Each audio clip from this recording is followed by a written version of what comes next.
In an unexpected gesture, Pope Francis appeared in St. Peter's, wearing surprisingly informal, almost modest attire. But it wasn't just his attire that sparked discussion. What he did immediately afterward sparked strong reactions among the most attentive faithful.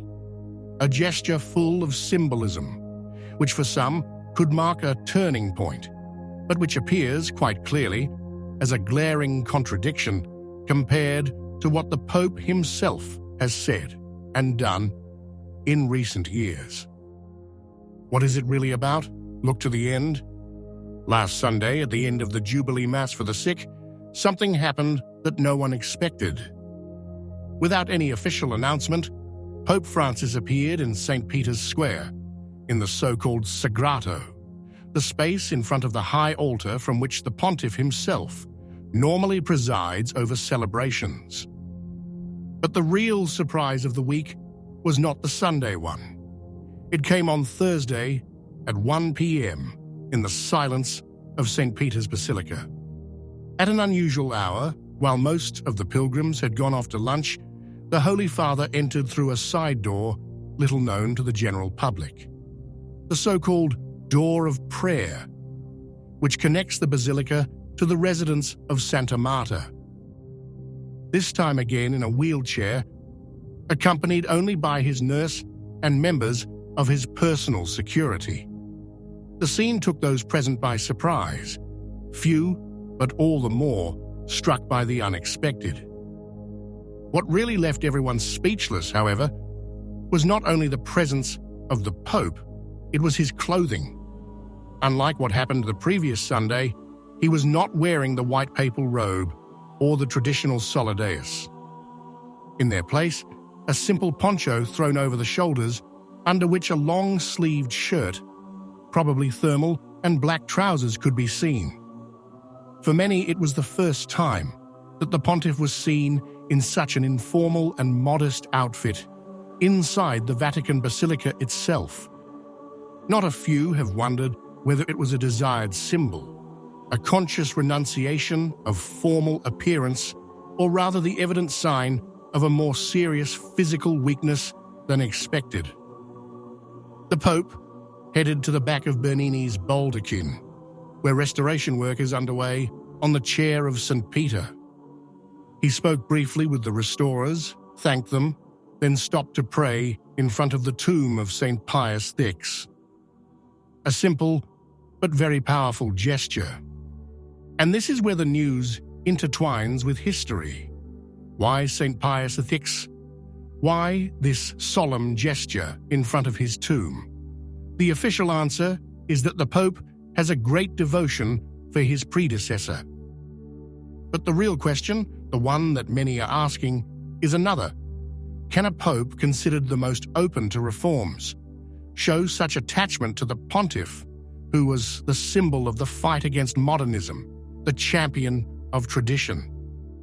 Here then, the figure of St. Pius VI becomes central. This is not just any saint. He was the Pope who between 1903 and 1914 embodied the clearest, harshest, and most unambiguous response against modernism, that current that even then was trying to bend Catholic doctrine to the cultural fashions of the time. It was he who promulgated the encyclical Pascendi Dominici Gregis, a true anti-modernist manifesto that defined modernism as the synthesis of all heresies, unmasking attempts to undermine the faith from within the Church itself. It was he who wanted and supported the Sodalitium Pianum, a sort of ecclesial intelligence network that monitored and reported theologians suspected of doctrinal deviations. It was he who imposed the anti-modernist oath on all clergy starting in 1910, an act that, today, would cause scandal among those who called for dialogue and inclusiveness at all costs. It was not just a matter of disciplinary measures. St. Pius VI was a true reformer in the deepest and most Catholic sense of the term.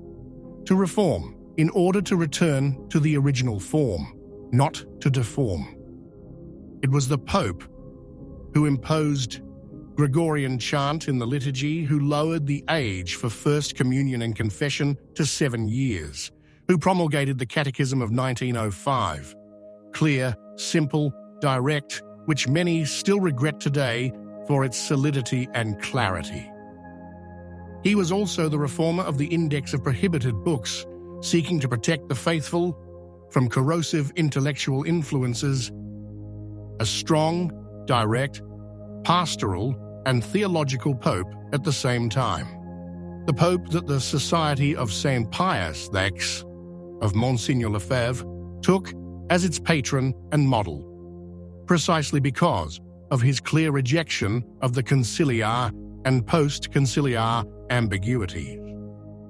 And now, Pope Francis shows up to pray before his tomb.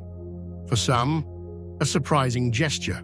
For others, a disturbing contradiction. For others still, a possible sign of something changing, or at least wavering, in the most deeply rooted convictions of the Argentine pontiff. Indeed, recently, the authoritative voice of Bishop Athanasius Schneider has also been raised clearly.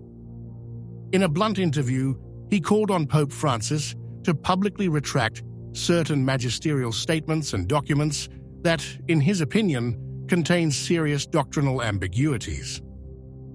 And so, in light of this request and these unexpected gestures from the pontiff, some are beginning to wonder if they are not the sign of a possible opening, of a will, perhaps still hidden, to take a step back, to review, to correct. A prophetic gesture, perhaps, or just a whisper that could prepare the ground for something bigger. Is it just a question of personal devotion, or is there a new awareness behind it, perhaps a reflection on what the Church has lost in chasing after the world? The question is legitimate, and it is not the first time that, in his often enigmatic style, Pope Francis raises questions that he deliberately leaves unanswered. Now, the fact that Pope Francis, the Pope who imposed heavy limitations on the celebration of the Tridentine Mass with the motu proprio traditionis custodes, expresses such devotion to St. Pius X cannot but appear to be a glaring contradiction. There are those who have seen this visit as a hand extended to traditionalists, an almost silent gesture of reconciliation. But there are also those who, on the contrary, have seen it as a strategic move, an attempt to contain criticism by showing devotion to a saint much loved by that world that today the Vatican regards with increasing distrust. Perhaps both things are true, perhaps neither. What is certain is that this is not a neutral gesture. Praying before the tomb of the anti-modernist Pope par excellence, while in many dioceses the celebration of the ancient Mass is prohibited even to the most devout and obedient groups, has the strong flavor of contradiction, and it raises questions that go beyond the physical health of the pontiff. In the meantime, the more attentive Catholic people, those who are not satisfied with newspaper headlines or official declarations, observe, pray, and question. Because when a suffering pope appears without papal robes before his predecessor who made the defense of orthodoxy his mission, it is never just a private visit. It is, like it or not, a message, and perhaps even a warning. What do you think? If you liked the video, comment. Amen. God bless you.